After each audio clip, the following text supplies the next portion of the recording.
ہے ان فتنوں میں اغیار کے مہروں کے طور پر صحیح ناکام کرنے والوں میں جاوید غامدی، انجینئر مرزا اور وحید الدین وغیرہ شامل ہے۔ حق کے مطابق امت مسلمہ کی 1450 سالہ تاریخ میں علماء امت کو دین اس طرح سمجھ نہ آ سکا جیسا کہ وہ سمجھے۔ ان کے پھیلائے ہوئے فتنوں کے مطابق کوئی بھی نماز کسی بھی وقت اپنے آسانی کے مطابق ادا کر لے، چاہے سب ایک ساتھ ہوں۔ مرد و زن کے لباس کا شریعت سے کوئی تعلق نہیں، یہ ثقافت کا حصہ ہے۔ جیسا ثقافت رسم و رواج ہو ویسا لباس پہنا جا سکتا ہے۔ اسی طرح اجنبی مرد و زن کے آپس میں ملتے ہوئے بوسہ دینا اگر رسم و رواج کا حصہ ہے تو اس میں کوئی مضاحکہ نہیں۔ اس طرح کے بے شمار فتنے خوشنما ناموں سے پھیلائے جا رہے ہیں۔ ہادی برحق نبی پاک صاحب لولاک تاجدار ختم نبوت نے آج سے 14 صدیاں قبل آگاہ فرما دیا تھا، میرے بعد ایسے لوگ آئیں گے جو حق پر ہونے کے دعوے دار ہوں گے اور مجھ سے اپنی باتیں منسوب کریں گے جو نہ تم نے سنی ہوں گی نہ تمہارے باپ دادا نے، وہ خود بھی گمراہ ہوں گے اور تمہیں بھی گمراہ کریں گے۔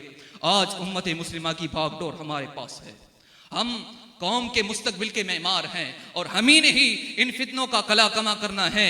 آئیں ہم اپنے آپ کو نظریاتی، علمی و عملی طور پر مضبوط کریں، ان فتنوں کے مقابلے کے لیے اپنے آپ کو تیار کریں تاکہ کسی باطن قوت کو دین میں رکھنا ڈالنے کی جرت نہ ہو سکے۔ بطور پیغام امام اہل سنت کے ان اشعار پر سلسلہ کرام اختتام کروں گا۔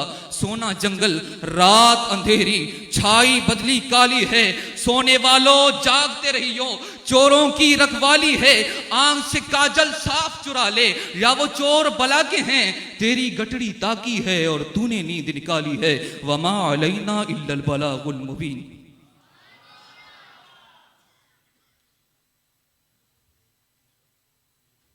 سبحان اللہ، ماشاءاللہ۔ ذاکر حسین اپنے تقریر کے اور خیالات کا اظہار فرما رہے تھے۔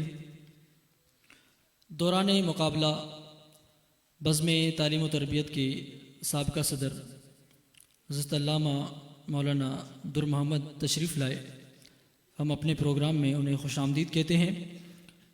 ان کے ساتھ ہمارے خوزدار کے مہمانان گرامی حضرت علامہ مولانا حبیب الرحمن صاحب، حضرت علامہ مولانا محمد صاحب بڑی دور سے تشریف لائے۔